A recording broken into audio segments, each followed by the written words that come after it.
Knox Model C Runabout 1903. Knox automobiles were built in Springfield, Massachusetts from 1900 to 1914. Founder Harry A. Knox was inspired to seek an automotive career by his next-door neighbor, the great automotive pioneer J. Frank Duryea, who, with brother Charles, began producing and selling Duryea automobiles in 1895.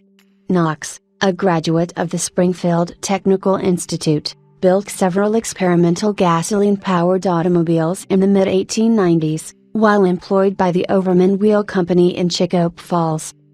In 1898, Harry Knox left Overman Wheel, as that company's management has chosen steam over gasoline to power a planned entry into the horseless carriage market. Returning to Springfield, Knox partnered with E. H. Cutler to manufacture a light three-wheeled car, with single-cylinder engine, based on the Knox-designed Overman gas-powered prototypes. The earliest production Knox three-wheelers were built in the Waltham Watch Company's Springfield factory. For 1902, four-wheel models were added and both one- and two-cylinder engines were offered. In this period Knox engines were air-cooled, causing them to be known as the waterless snow, while the fact that their cylinder barrels were studded with 2-inch pins, gave them a prickly appearance, causing some Knox owners to favor the nickname, Old Porcupine, for their cars. The engine was mounted midships in the chassis and was connected to a 2-speed manual planetary transmission, driving the rear wheels through chains. A tiller provided steering from the car's left side driving position. For 1903, just one model was catalogued, the Model C, built on a slightly extended wheelbase over its predecessor of 72 inches.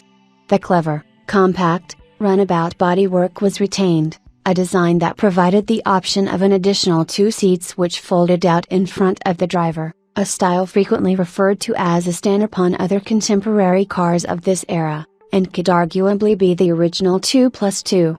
A particularly appealing aspect to Knox coachwork is a molding which follows the contour of the body sides.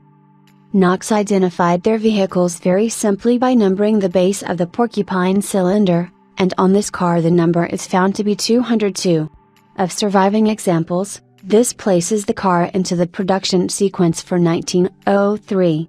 The lovely, radially spoked wire wheels would be phased out for the 1904 year. The chassis and running gear are correct Knox and little looks to have changed from its factory specification. Currently, the car is running on an early 4-type carburetor, but the correct Knox carburetor is included with the car. The coachwork, though clearly an original period body, is not the typical stand-up type fitted to Knox automobiles. It is high quality and attractive, with fine upholstery and a nice, latching iron top. It's likely that this original coachwork was sourced from another car during restoration.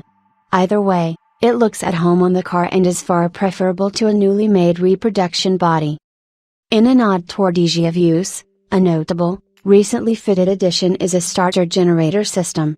This belt-driven unit starts the car easily and takes the intimidation of hand-cranking the big single out of the picture. Knox made excellent motor cars that enjoy a fine reputation today for their high quality and novel engineering.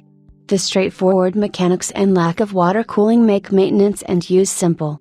The big engine provides excellent hill climbing power and the planetary transmission is easy to operate. These single-cylinder cars are quite light and maneuverable, with a good power-to-weight compared to their twin-cylinder siblings.